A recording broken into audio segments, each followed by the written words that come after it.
Hi, this is Rod, founder and co-creator here at Love is Always the Answer, or affectionately known as Laeta.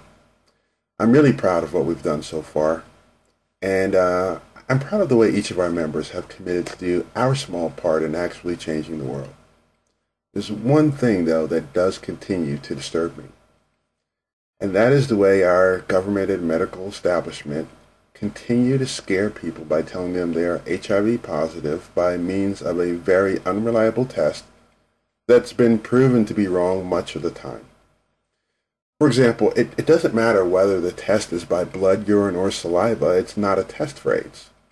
An AIDS test doesn't exist because AIDS is not a disease. It's a condition that is determined largely by the subjectivity of a doctor in many cases. It's not even an HIV test. What it really is a test for the presence of HIV antibodies in the blood. Now, in virtually every other case, having the antibodies to a virus means that we're immune to the disease that the virus causes. That's the theory behind vaccinations like the flu shot or the measles vaccination.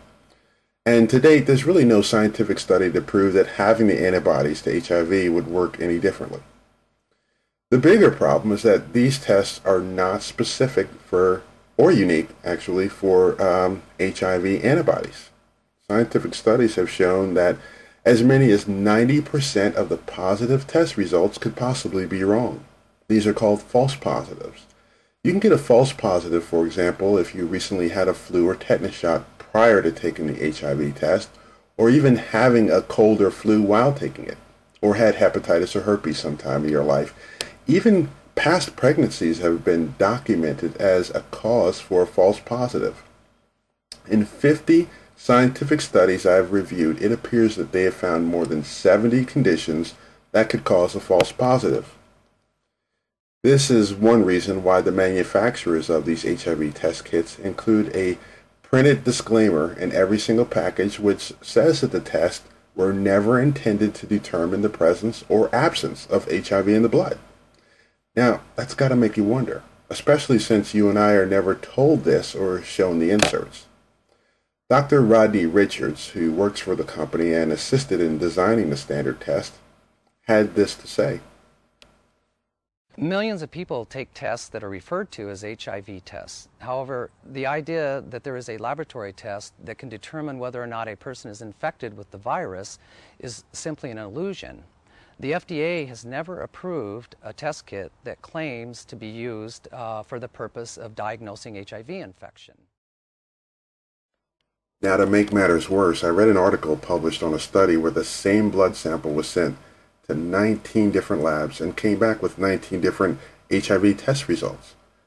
In another quality control exercise, one blood sample was tested in the same laboratory 44 different times. The results came back wrong as shown here with an error rate of about 40%. To thicken the plot a bit, did you know that there are at least 10 different methodologies to interpret an HIV test result, which vary from lab to lab and state to state, country to country? This is based on whose standards are used in the interpretation and what info you've given regarding your background risk factors and health history.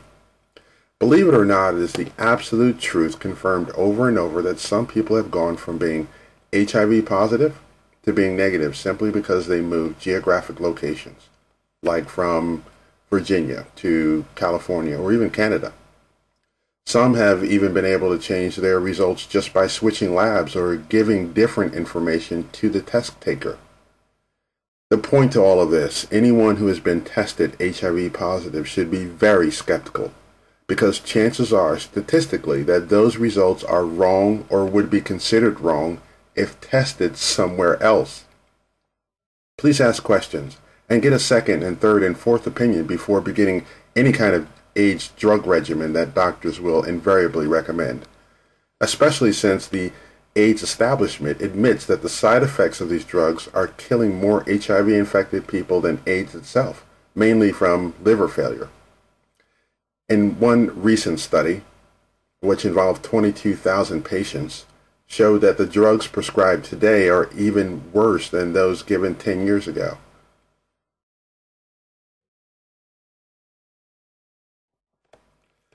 Thanks, and hope to see you more on this journey. I hope it's been somewhat informative and at least made you think a little bit. Much love, and God bless. Me. Nobody was looking at the blood of an AIDS patient and finding it crawling with some new organism and said, hey, this is this virus that we call HIV.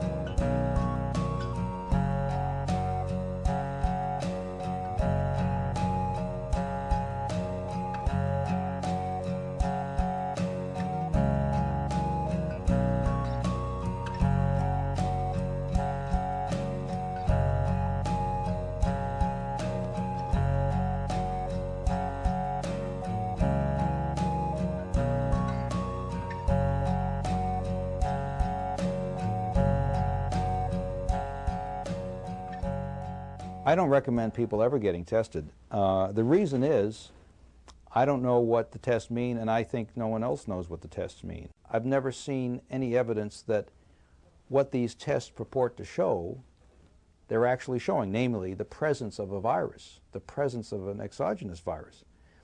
I really would like to see the electron microscopic data of this, and apparently there is none. There is none where you've done a rigorous isolation protocol.